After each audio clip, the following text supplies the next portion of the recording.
Человечество стремится к познанию высших миров на протяжении всего своего существования.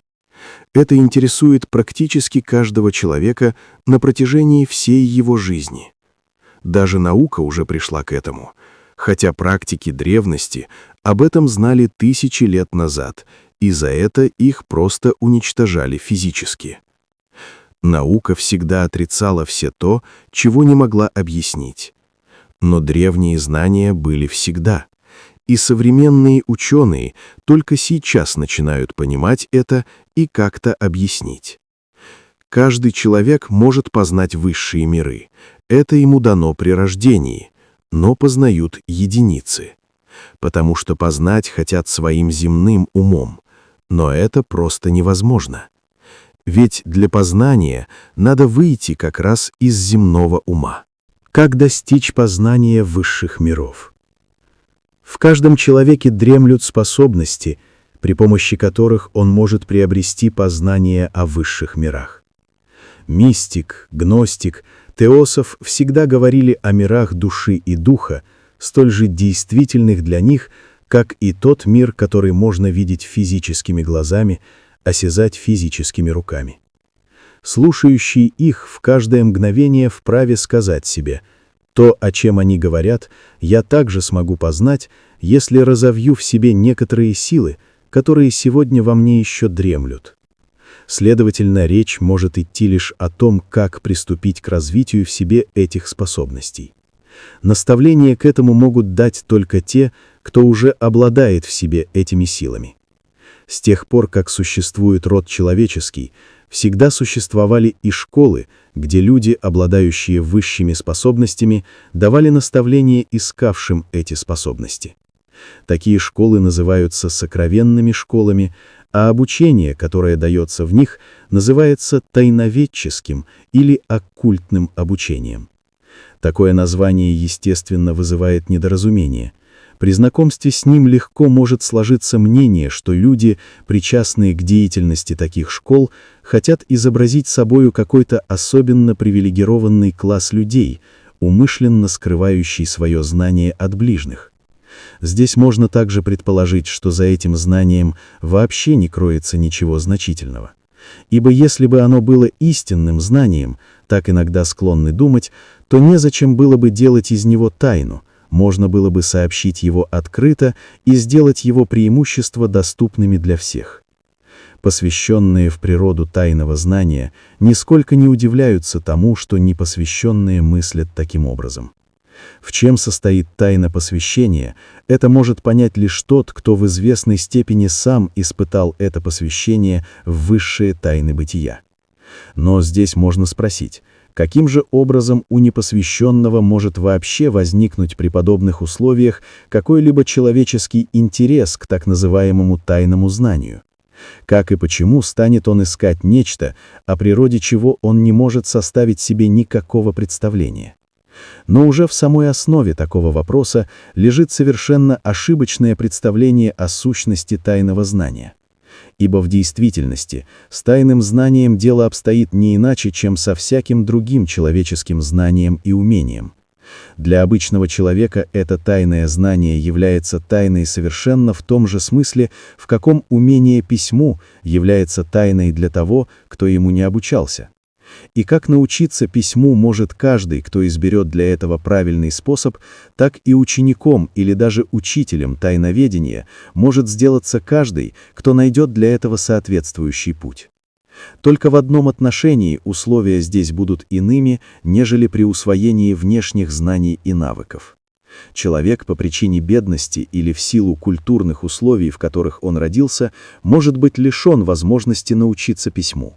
Но для тех, кто серьезно ищет знания и умения в высших мирах, не существует никаких препятствий.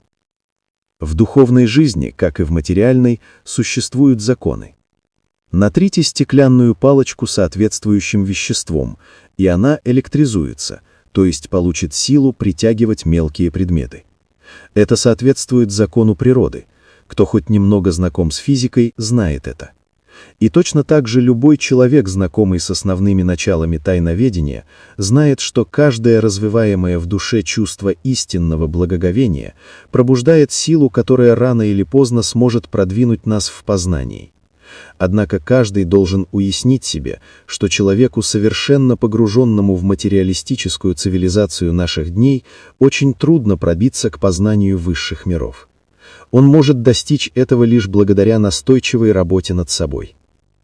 В наше время идеалы обесцениваются, другие чувства заступают на место преклонения, благоговения, почитания и удивления.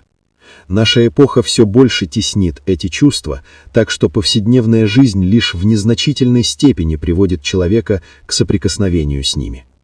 Ищущий высшего познания должен взрастить их в себе, он должен сам вливать их в свою душу. Этого нельзя достичь путем изучения, это можно сделать только путем жизни. Поэтому желающий стать учеником тайноведения должен настойчиво воспитывать в себе способность к благоговейному настрою. Он должен повсюду в своем окружении, в своих переживаниях целенаправленно искать то, что может вызвать в нем восхищение и уважение. Если, встречаясь с человеком, я осуждаю его слабости, этим я похищаю у себя высшую силу познания. Но если я стараюсь любовно углубиться в его достоинство, я накапливаю эту силу. Ученик тайноведения должен постоянно помнить о необходимости следовать этому указанию. Опытные тайноведы знают, какой силой они обязаны тому обстоятельству, что постоянно и во всем они обращают внимание на доброе и удерживают себя от порицающего суждения. Но это должно оставаться не только внешним жизненным правилом, это должно овладеть глубинами нашей души. А для души чувства являются тем же, чем являются для тела вещества, которые составляют его питание. Если телу вместо хлеба подают камень, то активность его прекращается. Так же обстоит дело и с душой. Преклонение, уважение, благоговение являются питательными веществами, делающими ее здоровой, сильной, прежде всего в познавательной деятельности. Презрение, антипатия, недооценка чего-либо достойного признания приводят к ослаблению и отмиранию познавательной деятельности. Для духовного исследователя этот факт видим в ауре человека. Душа, принявшая в себя чувство почитания и благоговения, вызывает изменения в своей ауре. Некоторые духовные цветовые оттенки, которые можно обозначить как желтые и красно-желтые, исчезают и заменяются сине-красными. Но тем самым и раскрывается способность познания, душа получает весть об окружающих ее фактах, о которых она прежде и не подозревала. Почитание пробуждает в душе симпатическую силу, при помощи которой нами привлекаются свойства окружающих нас бытия, остающиеся иначе сокрытыми. Человек, который гонится за импрессионными внешнего мира и всегда ищет для себя развлечений, не найдет пути к тайноведению.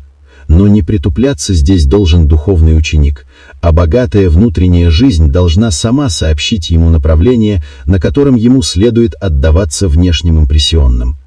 Проходя по прекрасной горной области, глубоко чувствующий и духовно одаренный человек переживает нечто иное, чем человек, бедный чувством. Любое тайное обучение должно запечатлеть его в сознании ученика. Закон тайноведения гласит: каждое познание, которого ты ищешь только для обогащения твоего знания, только для того, чтобы накопить в себе сокровища, отклоняет тебя от твоего пути. Но каждое познание, которого ты ищешь для того, чтобы стать более зрелым на пути благорождения человека и развития мира, ведет тебя вперед. Этот закон неумолимо требует своего соблюдения. И нельзя стать учеником, прежде чем эта истина духовного ученичества не сделается путеводной нитью жизни. Эту истину духовного ученичества можно выразить в краткой формуле: каждая идея, которая не становится для тебя идеалом, убивает в твоей душе некую силу, но каждая идея, ставшая идеалом, создает в тебе жизненные силы.